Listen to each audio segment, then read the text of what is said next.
Shalom saudara-saudari yang dikasihi dalam nama Tuhan Yesus. Perkenalkan, nama saya Rolof John Slasera dari Prodi Musik 2021. Pada kesempatan kali ini saya akan membahas beberapa bahasan yang dimulai dari siapa itu Tuhan Yesus, siapa itu Yesus. Pada umumnya, Yesus dipandang sebagai seorang manusia biasa yang hidup di bumi. Dan hampir setiap agama besar mengajarkan bahwa Yesus adalah seorang nabi. Namun, Alkitab mengajarkan kita bahwa Yesus lebih dari sekedar seorang nabi, Yesus lebih dari sekedar seorang guru yang baik, Yesus lebih dari sekedar seorang manusia yang saleh. Orang yang mengucapkan apa yang dikatakan oleh Yesus tidak mungkin merupakan sekedar seorang pengajar moral yang agung. Dan di Alkitab pun terdapat beberapa kesempatan saat Tuhan Yesus menyatakan dirinya bahwa Yesus bukan sekedar manusia biasa, melainkan Tuhan. Dalam Yohanes 10 ayat 30, Yesus berkata, "Aku dan Bapa adalah satu," yang berarti Allah Bapa dan Tuhan Yesus adalah satu, yang menyatakan bahwa Yesus bukan manusia biasa. Bukan manusia, lebih dari sekedar manusia. Yang kedua, dari Yohanes 14 ayat 9 yang mengatakan bahwa orang yang sudah melihat aku sudah melihat Bapa. Maksud dari perkataan Tuhan Yesus di sini adalah orang yang udah melihat, berinteraksi dan sharing sama Tuhan sudah melihat Allah Bapa sendiri dalam Tuhan Yesus. Karena Tuhan Yesus adalah Allah Bapa sendiri, tidak ada bedanya. Dan Yohanes 14 ayat 6, di dalamnya Tuhan Yesus mengatakan bahwa kata Yesus kepadanya, "Akulah jalan dan kebenaran dan hidup. Tidak ada seorang pun yang datang kepada Bapa kalau tidak melalui aku." Tuhan Yesus ingin menjelaskan bahwa kalau mau ketemu sama Allah Bapa hanya bisa lewat Tuhan Yesus, tidak ada cara lain. Dan dalam Yohanes 13 ayat 13, Tuhan Yesus mengatakan bahwa kamu menyebut aku guru dan Tuhan, dan katamu itu tepat, sebab memang akulah guru dan Tuhan. Iya, Tuhan Yesus merupakan guru dan Tuhan yang baik dalam kehidupan kita. Oleh karena itu, tidak ada yang salah dalam nama Tuhan Yesus. Yang terakhir, dalam Yohanes 17 ayat 22, "Dan aku telah memberikan kepada mereka kemuliaan yang engkau berikan kepadaku, supaya mereka menjadi satu sama seperti kita adalah satu." Dan beberapa pengakuan penting di dalam Roma 10 ayat 9, kedatangan Tuhan Yesus sendiri sudah dinubuatkan semenjak manusia jatuh ke dalam dosa. Tempat kelahirannya sudah dinubuatkan dalam Mika 5 ayat 2, dalam Yesaya 9 ayat 6 sampai 7, dan kesaksian Yohanes Pembaptis tentang Tuhan Yesus. Perjanjian lama yang ditulis oleh banyak penulis mengandung lebih daripada 300 nubuat tentang kedatangannya. Semua nubuatnya terjadi dengan tepat, dan Tuhan Yesus pun memberikan ajaran dan pengaruh yang baik selama hidupnya buat orang-orang di sekitarnya, yaitu diantaranya hak asasi manusia, hak asasi wanita, sekolah dan universitas, undang-undang untuk melindungi anak, perhambaan atau perbudakan dihapuskan, undang-undang pernikahan. Dan Tuhan Yesus di sini adalah Allah yang sudah disebutkan tadi bahwa Allah dan Tuhan Yesus adalah satu. Kodratnya sebagai Allah adalah kekal karena tidak terbatas ruang dan waktu, dan ada untuk selama-lamanya. Itulah pembahasan tentang Yesus Kristus, dan kita akan berlanjut ke topik Alkitab. Apakah Alkitab berasal dari Allah?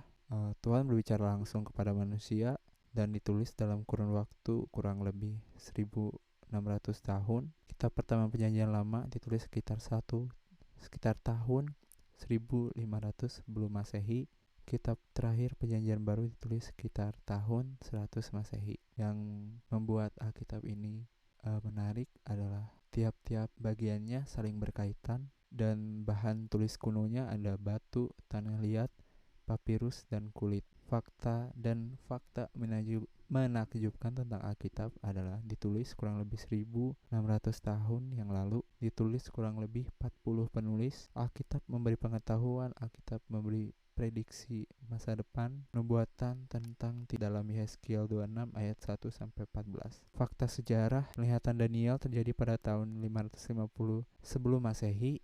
Kematian Alexander dan terbaginya menjadi 4 kerajaan adalah 323 sebelum Masehi, selisih 227 tahun. Nubuatan tentang kedatangan Mesias, yaitu Tuhan Yesus. Kelahiran Yesus sudah dinubuatkan di kitab Mika. Dilansir dari web GKI Pondok Indah Jakarta, Alkitab erat dengan konsep kanonisasi. Kata kanon berasal dari kata Yunani kanon atau kane, yang merupakan kata pinjaman dari bahasa Semit kane, yang berarti tongkat pengukur. Jadi kanon Alkitab menunjuk pada sekumpulan kitab yang dengan ukuran tertentu sekaligus menjadi ukuran iman, ajaran, dan tradisi Kristen. Persoalan awal kanonisasi justru terletak pada isu apakah yang menjadi ukuran dalam menentukan kanon, apa kanon bagi kanon. Hal ini akan dibahas lebih lanjut, namun cukup untuk sementara mengatakan bahwa pernyataan singkat di atas ternyata menghasilkan kepelbagaian pandangan dan hasil kanonisasi itu sendiri, mulai dari gereja Katolik Roma hingga gereja-gereja Protestan. Karena proses kanonisasi Alkitab berbeda antara Perjanjian Lama dan Perjanjian Baru, maka masing-masing akan dibahas secara tersendiri. Kanonisasi Perjanjian Lama. Alkitab Ibrani sering dikenal dengan nama Tanakh, Torah, Nehim, dan Ketuvim, kitab-kitab Taurat, kitab-kitab para nabi, dan kitab-kitab lain. Proses kanonisasi PL yang pertama dikenal berlangsung pada masa pemerintahan Raja Yosia 622 before centuries, yang sering diberi nama Gerakan Reformasi Deuteronomis. Gerakan ini berhasil menghimpun dan mengedit dari berbagai sumber menjadi satu kumpulan Taurat atau Torah yang terdiri dari 5 kitab. Kitab-kitab Nabi ditambahkan kemudian oleh para imam yang dibuang ke pembuangan pada tahun 586 sampai 539 before centuries, yang disebut kitab nabi-nabi, Nevi'im. Terdiri atas kumpulan kitab-kitab nabi terdahulu, yaitu Yosua, Hakim-hakim, Samuel, dan Raja-raja, dan kumpulan kitab nabi-nabi terkemudian. Bahkan ketiga kanon Alkitab Ibrani, Ketuvim, ditambahkan setelah mereka pulang dari pembuangan. Kemungkinan besar pada masa Ezra dan Nehemia, termasuk di dalamnya Mazmur, Amsal, Ayub, 5 Megilot, Kidung Agung, Rut, Ratapan, Pengkhotbah, dan Ester, Daniel, Ezra, dan Nehemia sebagai satu buku, dan Tawarik. Yang menarik, kutipan-kutipan yang mengacu pada Alkitab Ibrani yang banyak dijumpai di Perjanjian Baru sebenarnya mengacu pada 3 kumpulan Alkitab-kitab di atas yang masih berada pada bentuk yang tidak ketat. Yesus misalnya sering mengacu pada hukum Taurat dan kitab para nabi pada Matius 5 ayat 17, 7 ayat 12, 22 ayat 40, dan Lukas 16 ayat 16. Dan sekali lagi pada kitab Taurat Musa dan kitab nabi-nabi dan kitab Mazmur, Lukas 24 ayat 44. Pada tahun 70 setelah runtuhnya Yerusalem, pemuka-pemuka Yahudi mengadakan sidang sinode di Jamnia untuk menentukan secara pasti kitab-kitab apa yang diakui dan masuk ke dalam kitab-kitab Ibrani. Di sidang itulah kanon Perjanjian Lama bagi orang-orang Yahudi diputuskan secara final. Namun, ini tidak berarti bahwa dengan sendirinya kanon Ibrani itu menjadi kanon Perjanjian Lama umat Kristen. Gereja Kristen perdana menerima Alkitab dari orang-orang Yahudi yang berbahasa Yunani. Tentu saja Alkitab yang mereka terima adalah Alkitab yang sudah diterjemahkan ke dalam bahasa Yunani. Sering disebut Alkitab Alexandria yang dikenal dengan nama Septuaginta atau LXX karena dikerjakan oleh sekitar 70 ahli dan dari Alexandria. Perbedaan yang mencolok antara Alkitab Ibrani dan Alkitab Alexandria terletak pada klasifikasi yang dipergunakan dalam jumlah Alkitab yang dikoleksi masing-masing. Jika dalam kitab Ibrani memakai klasifikasi Tanakh, Alkitab Alexandria memakai klasifikasi berbagai jenis sastranya, sejarah, puisi, kebijaksanaan, dan nabi-nabi. Jumlah yang dikoleksi masing-masing Alkitab juga berbeda. Kita lanjut ke kanonisasi Perjanjian Baru. Kanonisasi Perjanjian Baru memiliki latar belakang yang jauh berbeda sejak gereja perdana. Kristus bangkit menjadi ukuran iman, rule of faith, regulum fidei.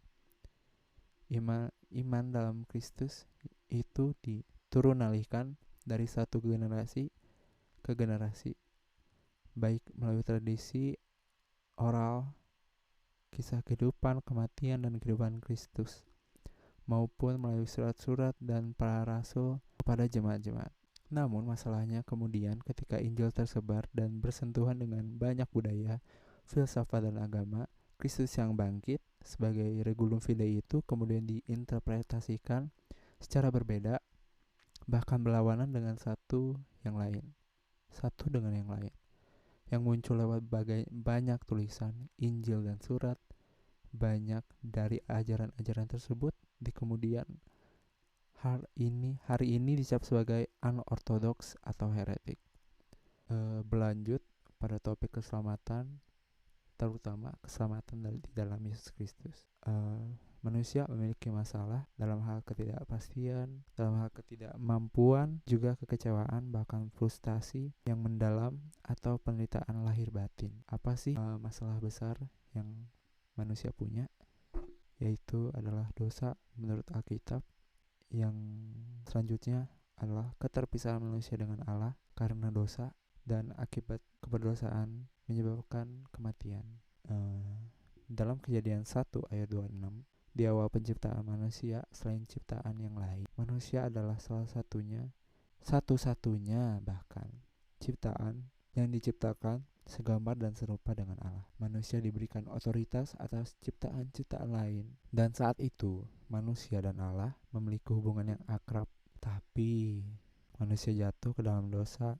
Manusia memilih untuk tidak taat kepada Allah, dan manusia pun diusir dari Taman Eden karena kedosaan. Terputus hubungan antara Allah dengan manusia. Sebelumnya, apa itu dosa? Di dalam Roma 7 ayat 17-22, beberapa definisi tentang dosa antara lain, dosa bukan sekedar perbuatan yang terlihat, tetapi apa yang ada di dalam hati, dalam pikiran kita. Kehendak memang ada di dalam aku, tetapi bukan hal berbuat yang baik, dosa yang melakukannya. Dosa yang ada dalam kita yang melakukannya. Dosa bukan lagi tentang perbuatan, namun potensi. Kenapa potensi? Karena sudah ada di dalam kita dan sudah ada semenjak kita masih janin. Bukan seperti teori yang mengatakan bahwa waktu kecil sebelum lahir kita masih suci dan putih. Bukan. Oleh karena kita udah berdosa di janin. Dan Allah berinisiatif menolong umat manusia dari dosa yang tercantum dalam Yohanes 3 ayat 16. Karena Tuhan begitu mengasihi manusia, gak melihat apakah manusia itu berdosa atau enggak, dan akhirnya Tuhan Yesus mati karena untuk melunasi maut. Karena kan upah dosa adalah maut, dan harusnya manusia seluruh manusia menanggung kematiannya. Akan tetapi Tuhan menjadi manusia dan datang ke bumi supaya manusia digantiin, dilunasin. Dia yang tidak mengenal dosa telah dibuat berdosa supaya kita yang berdosa digantikan dan diselamatkan oleh Dia, sehingga keselamatan adalah anugerah dan kasih karunia. Jadi kita dikasih karunia keselamatan oleh Allah, pengorbanan Tuhan Yesus buat kita. Dalam Wahyu 3 ayat 20, akulah dosa, berdoalah, terimalah Yesus dalam hatimu. Dan dalam Yesaya 1 ayat 18, ketika kita setia dan percaya kepadanya, kita akan beroleh keselamatan. Dan jika kamu mengaku dengan mulutmu dan percaya dalam hatimu, maka engkau akan diselamatkan.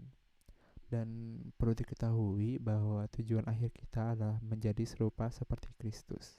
Serupa seperti Kristus artinya tidak berdosa. Dan lanjut kepada pembahasan amanat agung yang Tuhan berikan kepada manusia sebelum naik kembali ke surga, yaitu kasih. Dalam Yohanes 3 ayat 16, kasih yang menjadi dasar kenapa Tuhan mau mengorbankan diri menggantikan manusia yang berdosa. Nah, upah dosa dalam Roma 6 ayat 23a, upah dosa adalah maut. Dosa akan membawa kebinasaan, tetapi kasih Allah membawa manusia yang seharusnya binasa tidak akan binasa, melainkan beroleh hidup yang kekal karena Tuhan. Percaya, kata kuncinya adalah percaya. Mengaku percaya dalam hati, maka kita akan diselamatkan. Dalam Roma 10 ayat. Dan Tuhan Yesus adalah jalan satu-satunya kalau kita mau beroleh hidup kekal. Satu-satunya jalan. Dalam Kisah Para Rasul 4 ayat 12.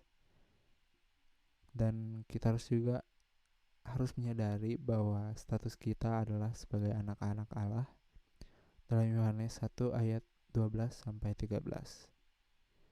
Dan selain kita menyadari bahwa kita adalah anak-anak Allah, kita juga harus menyadari bahwa kita dipanggil buat jadi saksinya Tuhan, dan kita harus mengajarkan orang lain dan menunjukkan apa yang Tuhan mau dalam hidup mereka, dalam hidup kita sendiri.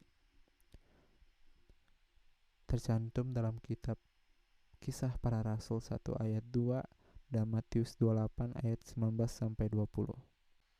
Dan kata Alkitab dalam Roma 10 ayat 14. Bagaimana kita menuruti perintah ini?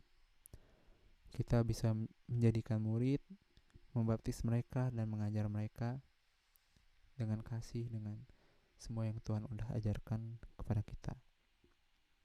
Dan beberapa tokoh yang dapat dijadikan teladan adalah Rasul Paulus dalam Filipi 3 ayat 10, David Livingstone, R.A.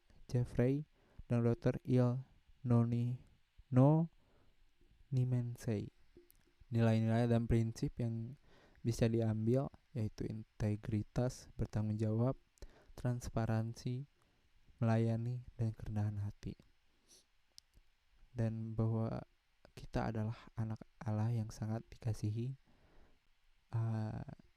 Sudah sepatutnya kita mengasihi karena kita dikasihi. Image of God.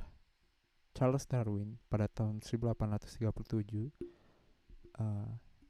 mengemukakan pendapat bahwa pada dasarnya evolusi karena seleksi alam dan dimulai dari seekor kera yang berevolusi menjadi manusia.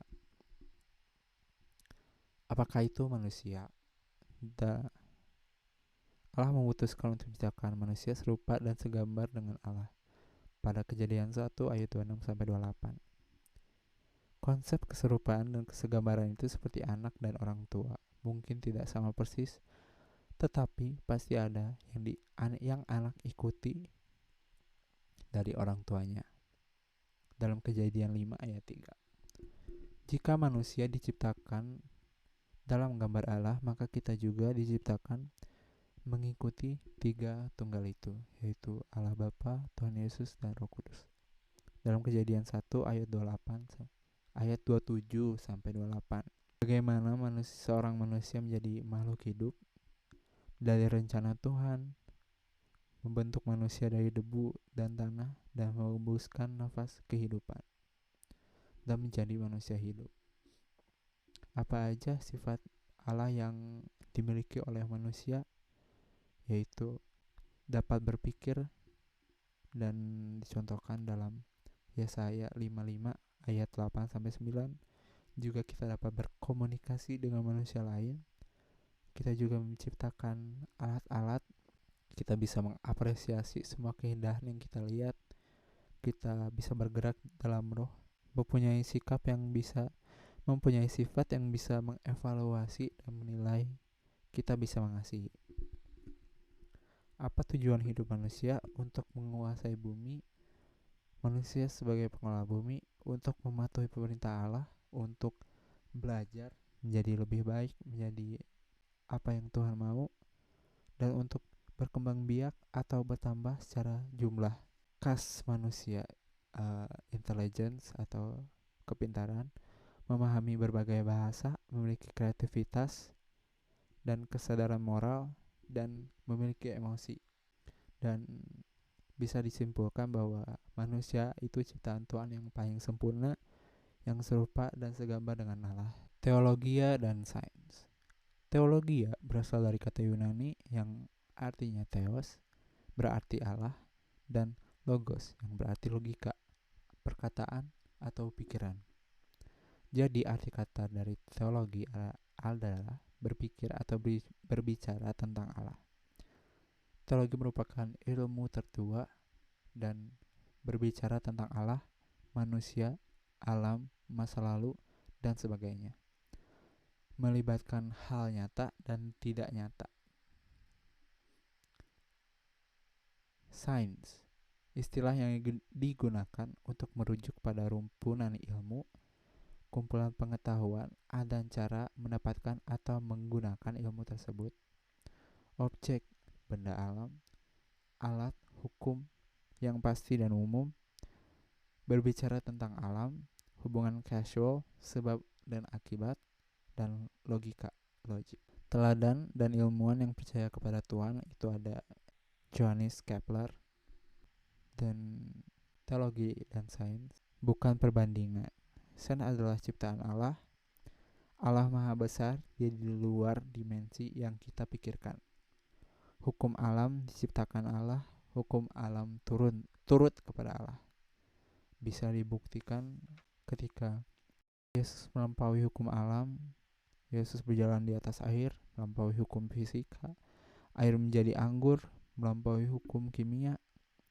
Lazarus bangkit, melampaui hukum biologi.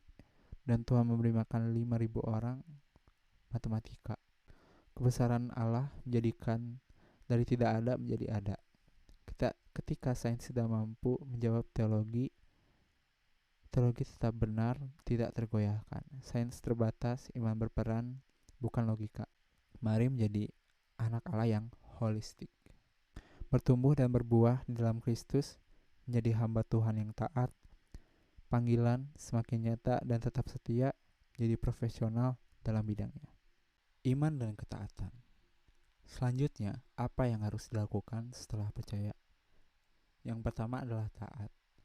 Keteladanan dari Tuhan Yesus, yaitu ada dalam Matius 26 ayat 39, Filipi 2 ayat 8, dan Roma 9 ayat 19. Taat adalah mengakui, mengikuti, dan menuruti serta melakukan perintah Allah dalam Matius 8 ayat 27 dan Markus 1 ayat 27.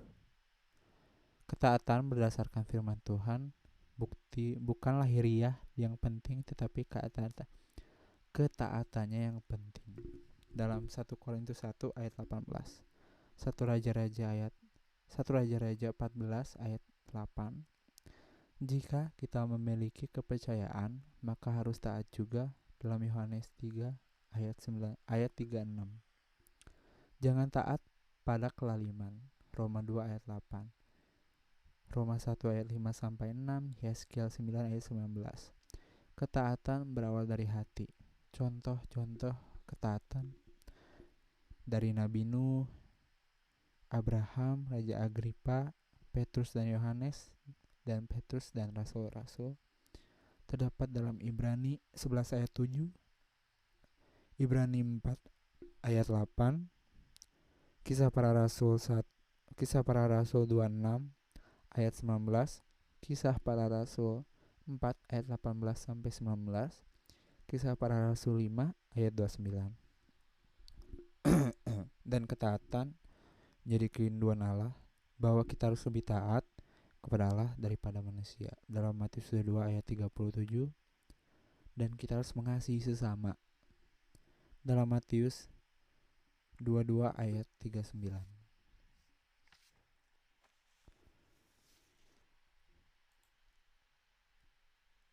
makna dan tujuan hidup. Segala sesuatu diawali dari Allah. Allah menginginkan kita hidup sebagai keinginannya, hidup sesuai keinginannya. Allah sudah merencanakan kita dari lama. Dari lama maksudnya kita sudah direncanakan Allah, dan Tuhan sudah mengetahui apa yang akan kita lalui, apa yang akan kita hadapi dengan kemahakuasaannya. Bagaimana menemukan tujuan hidup? Dapat menemukan identitas dan tujuan melalui hubungan dengan Tuhan. Allah telah memikirkan kita jauh sebelum kita memikirkannya. Tujuan hidup kita, hidup sesuai dengan tujuan yang lebih besar. Dan kita harus menanamkan mindset bahwa we are not an accident. Kita bukan lahir secara kecelakaan, padahal karena Tuhan sudah memikirkan kita jauh sebelum kita ada. Tuhan sudah menjadikan suatu maksud yang tujuan, yaitu tujuan kita. Tuhan menciptakan alam semesta karena Ia adalah Tuhan atas kasih. Dan Tuhan juga bisa menciptakan keindahan dari kecelakaan yang kita pikir kecelakaan, dan namun Tuhan bisa merubahnya menjadi sesuatu yang baik. Apa yang menggerakkan kehidupan manusia, yaitu rasa bersalah, kebencian dan kemarahan, ketakutan, materialisme, kebutuhan untuk diterima, validasi dari manusia lain, padahal kurang perlu juga. Manfaat digerakkan oleh tujuan, dan manfaatnya adalah memberikan arti, menyederhanakan kehidupan, memberikan fokus untuk apa yang harus kita lakukan. Selanjutnya, memotivasi agar kita mempunyai tujuan yang konkret, menyiapkan untuk menghadapi kekekalan, menghadapi pengadilan Tuhan. Tujuan Allah menciptakan manusia diciptakan untuk kekekalan. Pengkhotbah 3 ayat 11. Tuhan memberikan kekekalan pada hati kita. Kekekalan bisa terjadi di neraka atau di surga. Hidup dalam terang kekekalan. Pandangan Tuhan tentang kehidupan di bumi adalah sebuah ujian. Kehidupan di bumi adalah sebuah kepercayaan. Ujian yang Tuhan berikan, apakah akan kita menjadi lulus sebagai manusia yang layak untuk menerima kekekalan, surga atau neraka. Dan kehidupan di bumi adalah sebuah kepercayaan. Tuhan menaruh kepercayaan kepada kita untuk menjadi manusia yang lebih baik, untuk membawa jiwa-jiwa kepada Tuhan. Dan hidup adalah penugasan sementara. Hidup sangat singkat. Bumi hanya tempat tinggal sementara. Visi hidup. Yakobus 4 ayat 14b. Tujuan hidup manusia dirancang untuk menyenangkan Allah, dibentuk untuk menjadi anggota keluarga Allah, diciptakan untuk menyerupai Kristus, untuk melayani Allah, dan dibuat untuk sebuah misi. Jadi kita diciptakan, dilahirkan bukan karena sebuah kecelakaan, sebuah hal yang bukan menjadi sebuah kebetulan atau ketidaksengajaan, melainkan untuk sebuah misi yang jelas yang Tuhan tanamkan bahkan sebelum kita belum ada. Dalam 1 Korintus 12 ayat 1-11. Visi hidup mengenai langkah hari demi hari menuju tujuan hidup. Peran khusus apa yang akan dilakukan baik dalam profesi maupun dalam pelayanan dijabarkan dan dituliskan dalam bentuk statement yang tajam, jelas, padat, dan lugas.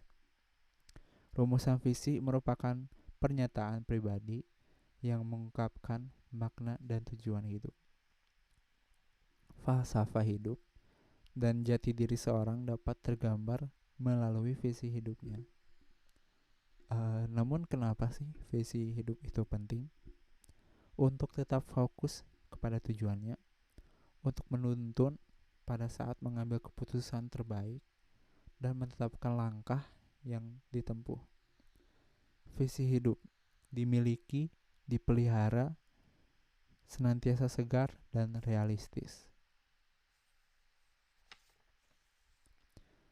Visi menolong dalam kesaksian hidup dan integritas, semangat dan kegigihan kerja, sikap penuh kasih dan tidak egois, mampu bekerja sama dalam tim, sikap dan pandangan dalam uang, menghindari sikap instan, dan cara menentukan visi hidup.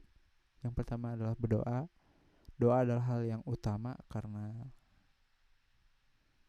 kita bisa memberitahu apa yang visi kita kepada Allah, kepada Tuhan, dan Tuhan akan mengatur kita sesuai dengan skenario yang udah Tuhan tetapkan bahkan sebelum kita ada, yaitu dan menentukannya melalui minat, talenta, apa yang kita bisa dan kita bisa lakukan, dan kita juga menerima pendapat lain, dan pendapat orang lain pun bisa diartikan bahwa Tuhan juga mengatur orang lain. Tuhan mengatur orang lain dalam skenario Tuhan, dalam visi hidup kita, mencapai visi hidup kita. Dan yang terakhir harus damai. Pesan Tuhan Yesus adalah Matius 28 ayat 18-20. Visi berperan aktif memberitakan Injil dan melipat gandakan murid melalui pendidikan, ilmu, dan teologi secara holistik. Makna dan tujuan hidup. Alasan untuk segala sesuatu. Hidup untuk kemuliaan Allah adalah pencapaian terbesar, dan cara mendatangkan kemuliaan Allah ialah menyembah Dia, mengasihi orang percaya, mengasihi sesama, menjadi seperti Kristus, melayani orang lain, dan memberitakan tentang Dia. Untuk apa hidup kita? Untuk hidup bagi kemuliaan Tuhan dengan memenuhi tujuan yang Ia buat. Memberikan diri kita sepenuhnya kepada Yesus Kristus.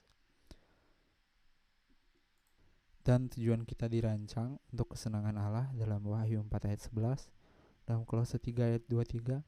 Apapun yang kita lakukan, lakukanlah dengan sepenuh hati seperti untuk Tuhan. Dan apa yang membuat Tuhan tersenyum? Jika kita lebih mengasihi Dia, jika percaya sepenuhnya kepadanya, jika kita taat dengan sepenuh hati, jika kita terus memuji dan bersyukur kepadanya, jika kita memakai kemampuan kita berdasarkan apa yang Tuhan mau. Inti dari penyembahan adalah penyerahan tanpa percaya sama dengan penyembahan. Penyerahan tanpa kepercayaan bukan penyembahan, dan percaya tanpa penyerahan bukan penyembahan. Menjadi sahabat karib Tuhan, membuat kita berbicara dengan Tuhan, membuat Tuhan berbicara kepada kita. Mengembangkan persahabatan dengan Tuhan, caranya menghargai apa yang Tuhan hargai, menginginkan persahabatan dengan Tuhan lebih dari apapun, jujur kepada Tuhan, taat kepada Tuhan dalam iman. Penyembahan Tuhan yang menyenangkan Tuhan, yaitu tepat, autentik, segenap akal budi, praktis. Tepat yang berarti kita tahu apa yang kita harus lakukan dan melakukannya on point. Autentik artinya kita melakukannya secara asli tanpa ada motif tertentu yang lain, dan hanya memfokuskan setiap penyembahan kita untuk Tuhan. Segenap akal budi menyangkut kepada setiap ide-ide cemerlang yang kita punya dalam pikiran kita untuk Tuhan, dan praktis tanpa hal yang bertele-tele. Ketika Tuhan terasa jauh, katakan pada Tuhan apa yang Anda rasakan. Pusatkan perhatian pada Tuhan, sifatnya tidak berubah. Percaya bahwa Tuhan menepati janji-janjinya, dan ingat yang telah Tuhan lakukan. Purpose driven life. dibentuk untuk keluarga Tuhan, manfaat menjadi anggota keluarga Allah. Filipi 4 ayat 19. Allah akan mencukupkan kebutuhan kita dan kita akan mendapat warisan dari Allah. Apakah yang ada dalam warisan itu? Kita akan bersama dengan Tuhan selamanya. Kita akan diubah untuk menjadi seperti Kristus, dibebaskan dari segala sakit, kematian, penderitaan. Kita akan diberi upah dan menerima bagian kemuliaan Kristus. Baptisan mengidentifikasikan diri dengan keluarga Allah. Mengidentifikasikan diri dengan keluarga Allah berarti kita mendapat semacam KTP mungkin. Hidup adalah tentang kasih, karena Allah adalah kasih. Prioritas dalam kehidupan. Hidup tanpa kasih tidak berharga. Seperti kata dalam Matius 22 ayat 37 sampai 39. Kasih akan kekal selamanya dalam 1 Korintus 13 ayat 13. Kita akan dievaluasi berdasarkan kasih kita. Ekspresi kasih yang terbaik adalah waktu. Mengapa kita membutuhkan keluarga gereja? Menunjukkan percaya sejati, menggerakkan keluar dari isolasi, pementingan diri sendiri, egoisme, membantu mengembangkan otot rohani. Tubuh Kristus memerlukan kita semua. Bisa atau akan mengambil bagian dari misi Kristus di dunia. Mengembangkan komunitas memerlukan kejujuran, kerendahan hati, sikap hormat, kemampuan memegang rahasia, dan memerlukan frekuensi yang sama agar menjadi komunitas yang satu, yang baik, yang menjadi komunitas yang Tuhan harapkan. Memulihkan persekutuan yang retak. Hubungan selalu berharga untuk dipulihkan.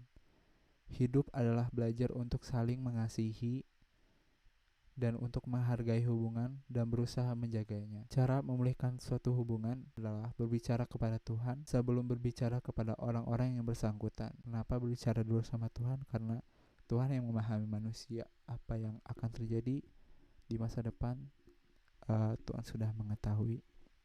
Selalu mengambil inisiatif, bersimpati dan memakai telinga lebih dari mulut. Lebih banyak mendengar daripada berbicara. Akuilah bagian Anda dalam konflik itu. Jadi tidak ada sebuah kesalahpahaman.